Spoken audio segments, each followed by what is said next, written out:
नमस्कार दोस्तों, आज हम देखेंगे हड़प्पा सभ्यता के सामाजिक, राजनीतिक, आर्थिक, धार्मिक जीवन के बारे में। साथ ही साथ किस प्रकार से इस सभ्यता का अंत होता है, इस चीज को आज हम समझेंगे। हड़प्पा सभ्यता का आधे से अधिक पार्ट कंप्लीट हो चुका है। यह हमारा लास्ट टॉपिक है जिसको कि हम हड़प्पा सभ्यता के अंतर्गत पढ़ेंगे। इसके पश्चात नया जो टॉपिक रहेगा वैदिक संस्कृति या वैदिक काल, उसके बारे में हम जानेंगे। तो जो भी स्टेट पीसीएस की तैयारी कर रहे हैं, अगर वे मेंस की तैयारी कर रहे हैं तो उनके लिए भी आज का टॉपिक यहाँ पर महत्वपूर्ण है। तो मेंस के दृष्टिकोण से भी इसको कंप्लीट कर सकते हैं। तो शुरू करते हैं हम सामाजिक जीवन के बारे में। सबसे पहले हम देखते हैं हड़प्पा सभ्यता के सामाजिक जीवन को। तो हड़प्पा सभ्यता के सामाजिक जीवन की बात की जाए तो यहाँ का जो समाज था वह मातृ सत्तात्मक समाज था। इसके बारे में हमने अनुमान कैसे लगाया, तो हमें अधिकांशतः नारियों की मूर्तियां मिली, उर्वरा की देवी की मूर्ति मिली, मातृ देवी की मूर्ति मिली। इस प्रकार से अधिकांश स्त्रियों की मूर्तियां मिलने के कारण कहा कि यहाँ का समाज मातृ सत्तात्मक समाज था। देखिए, मृण मूर्तियों का अर्थ होता है कि जो मिट्टी की मूर्तियां बनाई जाती है, मिट्टी की मूर्तियों को जब यहाँ पर आग में पकाया जाता है तो उसे मृण मूर्तियां कहा जाता है। तो हड़प्पा सभ्यता के समाज में अगर क्वेश्चन बनता है कि यहाँ का समाज कैसा था, तो मातृ सत्तात्मक समाज था।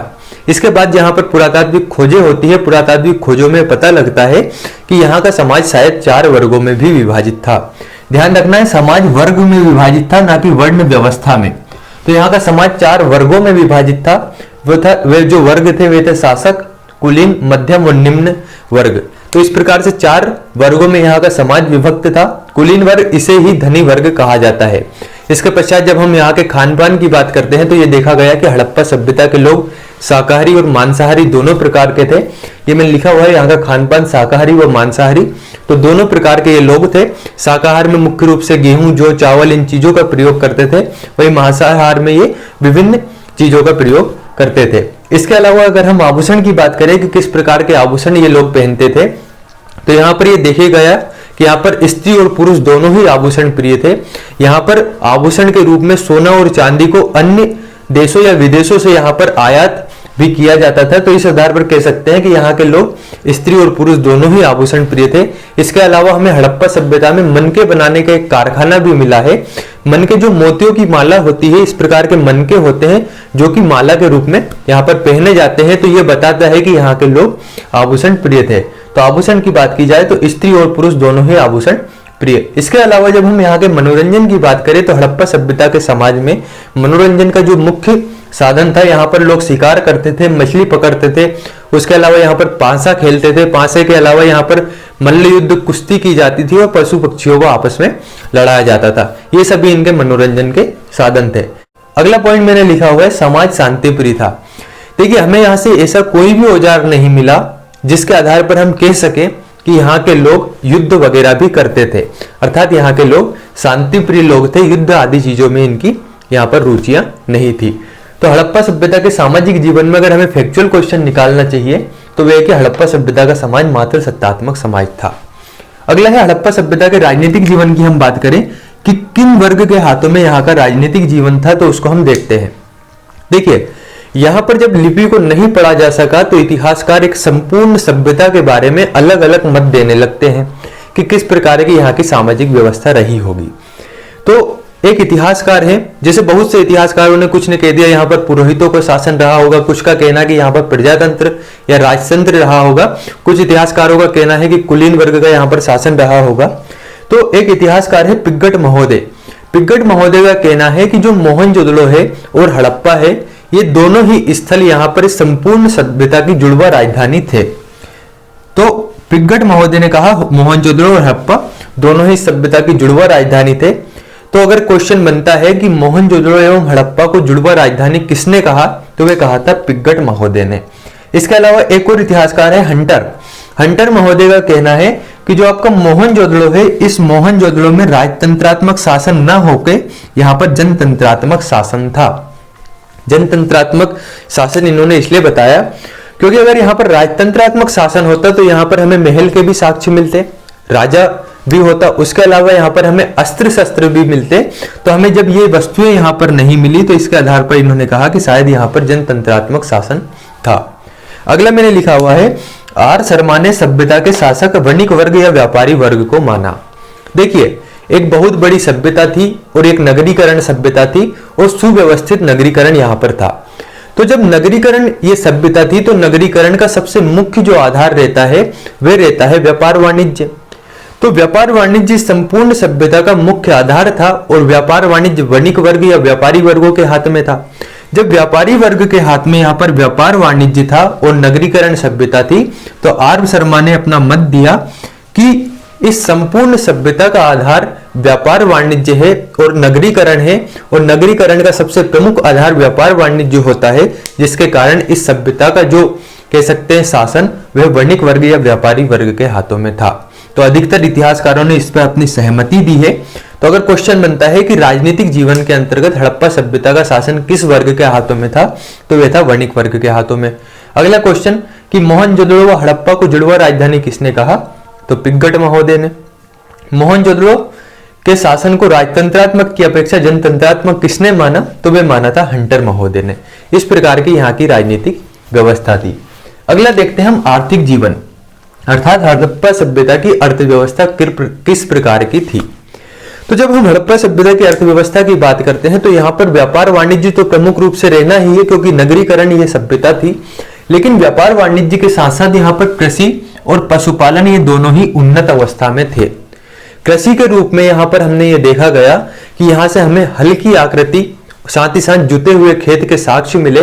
जैसे हमें जुते हुए खेत के साक्ष्य हमने जब इसका मैप के थ्रू पढ़ा था कि कौन से नगर कहाँ पर अवस्थित है, तो उसमें हमने देखा था जुते हुए खेत के साक्ष्य मिले कालीबंगा से और हल्की आकृति मिली हमें बनाउली से।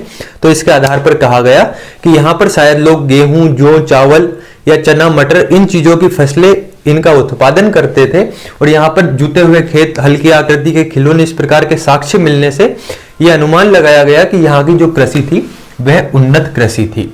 इसके अलावा अगर हमें पशुपालन की बात करें कि किस आधार पर अनुमान लगाया गया कि यहाँ पर पशुपालन उन्नत अवस्था में था, तो यहाँ पर हमें जो मुहरें मिली है और उन मुहरों के साथ साथ यहाँ पर जो हमें मृदभांड मिले, घड़े मिले, उन मृदभांड और घड़ों अर्थात घड़े या वहां की जो मुहरें है इन पर पशु की आकृति के चिन्ह दिखाई दिए।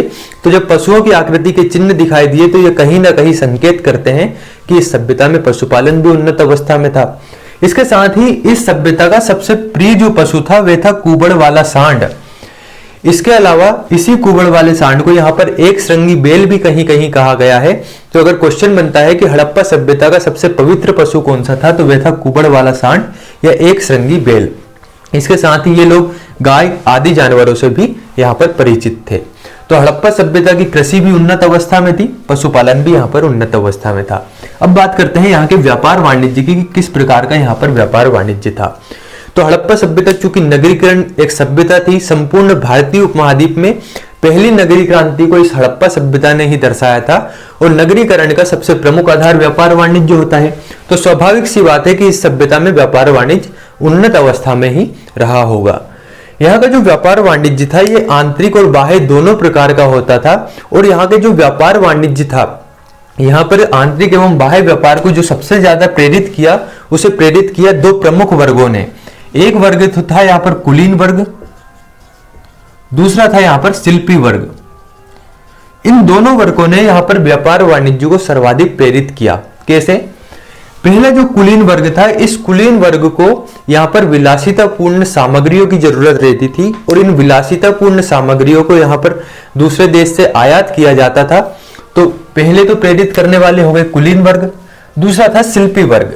देखिए, शिल्पी वर्ग को यहाँ पर कच्चा माल चाहिए था और यहाँ का जो स्थानीय क्षेत्र था यहाँ पर उसे पर्याप्त कच्चा माल न मिल पाने के कारण इससे कच्चे माल विदेश से मंगाना पड़ता था, जिसके कारण यहाँ पर बाह्य व्यापार को अत्यधिक प्रोत्साहन मिला।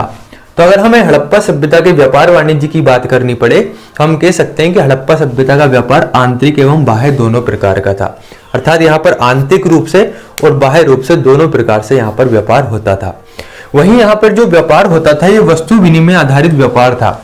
वस्तु विनिमय से तात्पर्य है कि यहाँ पर कुछ वस्तुओं को लेकर दूसरी वस्तुओं को दिया जाता था। अर्थात एक वस्तु के स्थान पर दूसरी वस्तु को लेना या देना, दोनों चीजें यहाँ पर चलती थी। वस्तुओं का विनिमय किया जाता था, लेकिन इस वस्तु विनिमय में यहाँ पर कुछ मापतोल की इकाई होती थी। उस मापतोल के आधार पर यहाँ पर वस्तुओं का आदान प्रदान या विनिमय किया जाता था। तो अगर हम इसके आंतरिक एवं बाह्य व्यापार की बात करें तो हम यहाँ पर कुछ वस्तुओं को मंगाते थे और कुछ वस्तुओं का यहाँ पर निर्यात करते थे, अर्थात कुछ वस्तुओं को विदेश से यहाँ पर मंगाया जाता था और कुछ वस्तुओं को विदेश भेजा जाता था। तो मैंने यहाँ पर लिखा हुआ है आयातित वस्तुएं जिन्हें हम विदेशों से मंगाते थे, नीचे की ओर है निर्यात की गई वस्तुएं जिन्हें हम विदेश भेजते थे। तो ध्यान रखना यहाँ से अधिकतर क्वेश्चन बनते हैं, तो इसे आप नोटबुक में जरूर उतार लीजिए, इसको अच्छे से समझना है, अच्छे से याद रखना है। फैक्ट है तो इसको तो हमें याद ही रखना पड़ेगा। यहाँ से क्वेश्चन हमेशा बनता ही है, किसी ना किसी रूप में आपको क्वेश्चन देखने को मिलेगा। तो सबसे पहले देखते हैं आयातित वस्तुएं कि हड़प्पा सभ्यता के लोग कौन सी वस्तुएं यहाँ पर आयात करते थे या विदेशों से मंगवाते थे। सबसे पहला है सोना। देखिए सोना जो मंगाया जाता था, ये मंगाया जाता था कर्नाटक से, अर्थात दक्षिण भारत से सोना यहाँ पर मंगाया जाता था। इसके साथ साथ सोना यहाँ पर अफगानिस्तान और ईरान क्षेत्र से मंगाया जाता था। तो एक तरफ तो हो गई वस्तु, एक तरफ हो गया स्थान। सोना मंगाते थे कर्नाटक, अफगानिस्तान और ईरान वाले क्षेत्र से। अगला है चांदी। चांदी का यहाँ पर आयात किया जाता था मेसोपोटामिया। हमने देखा था इराक ईरान की सभ्यता थी मेसोपोटामिया की सभ्यता, उसी सभ्यता में थी सुमेरियन सभ्यता। तो इस मेसोपोटामिया की सभ्यता से चांदी मंगाई जाती थी, साथ ही साथ ईरान से भी यहाँ पर चांदी का आयात किया जाता था। तीसरा है तांबा।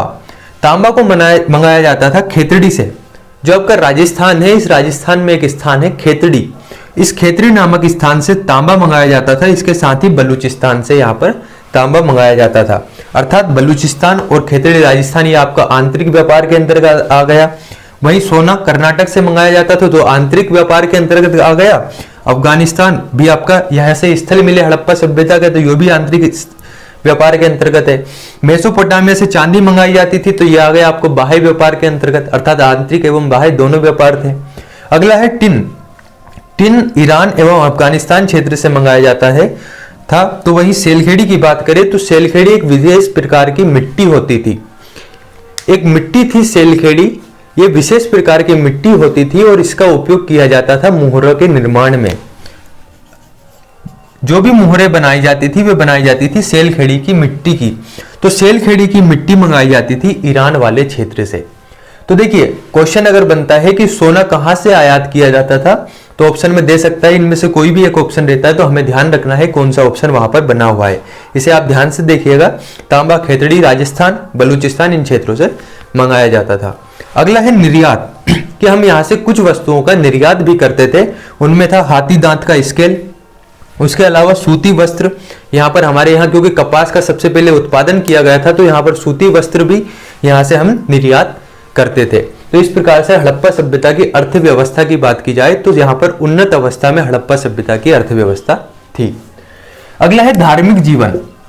जैसे कि सभ्यता को लिपि को नहीं पढ़ा गया और किसी भी सभ्यता के बारे में जानकारी का सबसे प्रमुख जो स्रोत रहता है वह रहता है साहित्यिक स्रोत, और विशेषकर अगर हम उसके धर्म के बारे में जानकारी जानना चाहते हैं तो उसके धार्मिक जीवन की जानकारी का सबसे प्रमुख स्रोत रहता है साहित्यिक स्रोत।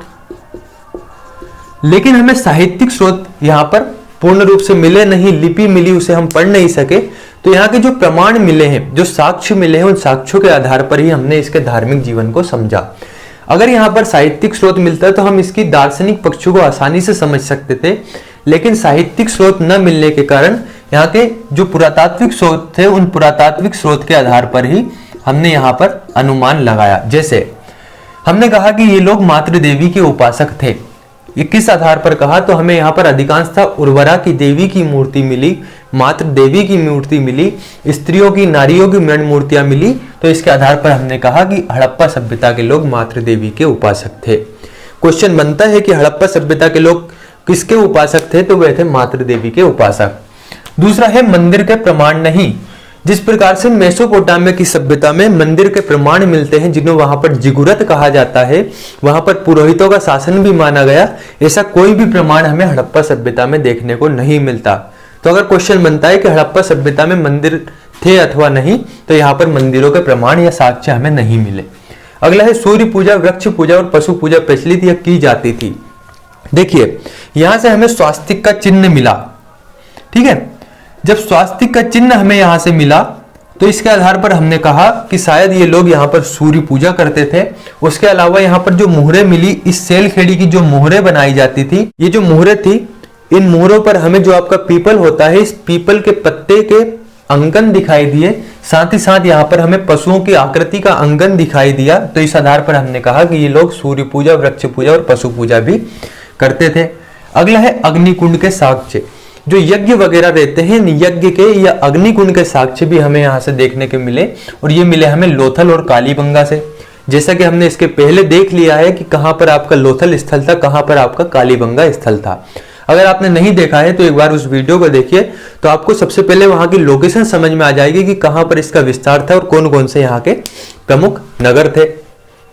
अगली बात करते हैं हम पशुपति नाथ की पूजा। देखिए यहाँ पर हमें एक मुहर मिली, उस मुहर पर एक योगी योग मुद्रा में बैठे हुए हैं और इनके 3 सींग हैं, साथ ही साथ इनके आसपास एक हाथी, एक बाघ, एक गेंडा और एक भैंसा विराजमान है, और इनके पैरों पर 2 हिरण है। तो इसके आधार पर हमने कहा कि इसके आसपास पशु बैठे हुए हैं, जिसके कारण हमने इन्हें पशुपति महादेव की संज्ञा दी। हमने कहा कि शायद ये लोग पशुपति नाथ की भी पूजा करते थे। तो अगर क्वेश्चन बनता है कि हड़प्पा सभ्यता के लोग पशुपति नाथ की पूजा करते थे अथवा नहीं, तो यहाँ पर पशुपति नाथ की पूजा प्रचलित थी। तो इस प्रकार से हमने हड़प्पा सभ्यता के धार्मिक जीवन को समझा। क्योंकि हमें साहित्यिक स्रोत नहीं मिले, तो पुरातात्विक साक्ष्यों के आधार पर हमने अनुमान लगाया कि किस प्रकार का यहाँ का धर्म था। तो इस प्रकार से हमारी हड़प्पा सभ्यता कंप्लीट होती है। इसका लास्ट टॉपिक हम देखते हैं कि किस प्रकार से इस सभ्यता का पतन हुआ। देखिए आज से लगभग 5000 वर्ष पुरानी सभ्यता और इतने बड़े भूभाग में फैली हुई सभ्यता थी कि लगभग 12,99,600 वर्ग किलोमीटर या लगभग 13 लाख वर्ग किलोमीटर क्षेत्र में यह सभ्यता फैली। तो किसी एक कारण से तो इस सभ्यता का अंत नहीं हुआ होगा। तो जिसके कारण जो अलग अलग इतिहासकार हैं, इन्होंने जिस प्रकार से इसके उद्भव या निर्माता के रूप में यहाँ पर अलग अलग लोगों को बताया था, ठीक ऐसे ही इसके पतन को लेकर अलग अलग इतिहासकारों ने अलग अलग मत दिए। पहला है विदेशी आक्रमण। विदेशी आक्रमण के प्रतिपादक हैं या इस मत के प्रतिपादक है मार्टिमर व्हीलर। इस मत को देने वाले हैं मार्टिमर व्हीलर। मार्टिमर व्हीलर साहब का कहना है कि हड़प्पा सभ्यता का जो अंत हुआ या इसका जो पतन हुआ, इसका पतन हुआ विदेशी आक्रमण से। इसके बाद हम पढ़ेंगे हड़प्पा सभ्यता के बाद हमारा जो टॉपिक रहेगा वह रहेगा यहाँ पर वैदिक काल। तो वैदिक काल के जो लोग हैं उन्हें आर्य कहा गया। तो मार्टिमर व्हीलर साहब कहते हैं कि आर्य लोग यहाँ पर आए, जहाँ पर हड़प्पा सभ्यता थी, यहाँ पर उन्होंने आक्रमण किया और आक्रमण के द्वारा इस सभ्यता को नष्ट किया, और उसके पश्चात इन्होंने वैदिक सभ्यता, यहाँ पर इनकी नई संस्कृति उभर कर सामने आई, जिसे वैदिक संस्कृति कहा गया। साथ ही साथ इनका सबसे प्रिय जो देवता था वह था इंद्र, और इंद्र को ऋग्वेद में यहाँ पर कहा गया किले का भंजक या किले को तोड़ने वाला कहा गया। इस आधार पर इन्होंने कहा कि यहाँ पर विदेशी आक्रमण या आर्यों द्वारा आक्रमण किया गया और इस संस्कृति को नष्ट किया गया। तो इस मत के प्रतिपादक है मार्टिमर व्हीलर। तो अगर क्वेश्चन बनता है कि आर्यों द्वारा या विदेशी आक्रमण द्वारा हड़प्पा सभ्यता के पतन को लेकर किस इतिहासकार द्वारा मत दिया गया, तो वह दिया गया मार्टिमर व्हीलर द्वारा। अगला है बाढ़ से। तो कुछ इतिहासकारों का ऐसा मानना है कि जिन नदियों की गोद में ये सभ्यता पनपी, उन्हीं नदियों द्वारा इस सभ्यता का अंत किया गया, उन्हीं नदियों में बाढ़ आई जिसके कारण इस सभ्यता का अंत हुआ। इस मत के प्रतिपादक हैं जॉन मार्शल, एस.आर. राव और अर्नेस्ट मेके या मेके। तो अगर क्वेश्चन बनता है कि बाढ़ से किस इतिहासकार ने हड़प्पा सभ्यता के पतन को स्वीकारा है, तो वह है जॉन मार्शल, एस.आर. राव और अर्नेस्ट मेके। अगला है विवर्तनी की विक्षोभ, अर्थात प्लेट, जो भूमि के अंदर प्लेटें होती है, इनमें हलचल हुई और हलचल के द्वारा इस सभ्यता का पतन हुआ। इस सिद्धांत के जो प्रतिपादक हैं वे है रेइक्स महोदय। इनका कहना है कि यहाँ पर भूकंप जैसी स्थिति आई जिसके कारण इस सभ्यता का अंत हुआ। इसके अलावा एक और सिद्धांत है जल पिलावन का सिद्धांत। जल पिलावन सिद्धांत के अंतर्गत यह कहा गया यहाँ पर भूकंप जैसी स्थिति, या कह सकते हैं यहाँ पर एक स्थान पर जल भरा गया जिससे यहाँ पर नदियों के बांध टूटे और इस सभ्यता का अंत हुआ। और जो आपका जल पिलावन का सिद्धांत है इसके प्रतिपादक है M.R. साहनी। अगला है पारिस्थितिकी असंतुलन। तो पारिस्थितिकी असंतुलन के जो प्रतिपादक हैं, ये मत देने वाले हैं फेयर सर्विस। इन्होंने कहा कि ये जो सभ्यता थी, इस सभ्यता में जनसंख्या वृद्धि हुई। जनसंख्या की वृद्धि होने के कारण यहाँ के जो संसाधन थे, इन संसाधनों में कमी आई, जिसके कारण यहाँ के लोग दूसरे स्थान पर पलायन कर गए और इस सभ्यता का नष्ट हो या नष्टीकरण हुआ, या कह सकते हैं सभ्यता नष्ट हुई या इस सभ्यता का पतन हुआ। तो अलग अलग इतिहासकारों द्वारा यहाँ पर इस सभ्यता के पतन को लेकर अलग अलग मत दिया गया, लेकिन हमें कहना पड़े कि इस सभ्यता में सबसे उपयुक्त मत कौन सा है, तो वह है बाढ़ से। अधिकतर इतिहासकारों ने इस पर अपनी सहमति दी है कि इस सभ्यता का जो अंत हुआ बाढ़ द्वारा हुआ, अर्थात बाढ़ के कारण ही इस सभ्यता का अंत हुआ है, और जिसके हमें यहाँ पर कुछ साक्ष्य भी देखने को मिलते हैं। तो अगर हम एक समरी के रूप में देखें आज के फैक्चुअल क्वेश्चन किस प्रकार से, क्योंकि मेंस वालों को तो यहाँ पर पूर्ण रूप से देखना है, लेकिन जिनको प्रीलिम्स ये कह सकते हैं फैक्चुअल क्वेश्चन या ऑब्जेक्टिव क्वेश्चन यहाँ से लगाने हैं वो देख सकते हैं। सामाजिक जीवन में पहला हमने देखा था कि इस सभ्यता का समाज मात्र सत्तात्मक समाज था, पहला पॉइंट। दूसरा, राजनीतिक जीवन में हमें 3 प्रमुख बिंदु देखने को मिल सकते हैं। मोहनजोदड़ो एवं हड़प्पा को जुड़वा राजधानी किसने कहा? पिग्गट महोदय। मोहनजोदड़ो के शासन को जनतंत्रात्मक किसने माना? हंटर महोदय। वणिक वर्ग के हाथों में सभ्यता का शासन किसने माना? तो आर शर्मा के द्वारा। अगला, आर्थिक जीवन में हमें ध्यान रखना है कि इन सभ्यता का सबसे पवित्र पशु था या सबसे प्रिय पशु था कुबड़ वाला सांड या एक श्रृंगी बैल। उसके अलावा जुते हुए खेत के साक्ष्य कहाँ से मिले? तो वे मिले थे हमें कालीबंगा से। हल्की आकृति के खिलौने या हल्की आकृति के साक्ष्य मिले थे हमें बनवाली से। आयातित वस्तुएं, इन सभी चीजों को हमें ध्यान से देखना है और इनको हमें याद रखना है। इसके अलावा धार्मिक जीवन में हमें याद रखना है कि हड़प्पा सभ्यता में मंदिर के प्रमाण नहीं थे। सूर्य पूजा, वृक्ष पूजा, पशु पूजा की जाती थी। अग्निकुंड के साक्ष्य कहाँ से मिले? तो लोथल और कालीबंगा से। पशुपतिनाथ महादेव की जो मूर्ति मिली या कह सकते हैं मुद्रा मिली है जिसपे एक योगी योग मुद्रा में बैठा है, वो मिली है मोहनजोदड़ो से। तो पशुपतिनाथ महादेव की पूजा प्रचलित थी। इसके अलावा इसके पतन को कहाँ स्वीकार किया गया? ये जोड़ी बनाने में भी आ सकता है कि विदेशी आक्रमण, इसके आगे मान लीजिए रेइक से दे दिया, इधर दे दिया बाढ़ से, इधर वाला पॉइंट इधर दे दिया। इसके अलावा इनको हो सकता है ये आगे पीछे पॉइंट दे दे और आपसे कह सकते हैं जोड़ी मिलाओ, ये जोड़ी बनाइए। इस प्रकार से इस सभ्यता के बारे में यहाँ पर क्वेश्चन बन सकते हैं। तो हड़प्पा सभ्यता वाला हमारा टॉपिक आज कंप्लीट हुआ। इसके बाद अगले टॉपिक में हम करेंगे हड़प्पा सभ्यता के पश्चात वैदिक काल या वैदिक संस्कृति के बारे में। तो आप यहाँ से इसको अच्छे से देखिए और किसी भी बुक में जहाँ पर आपको ऑब्जेक्टिव क्वेश्चन मिलते हैं यहाँ से ऑब्जेक्टिव लगाते जाइए। धन्यवाद।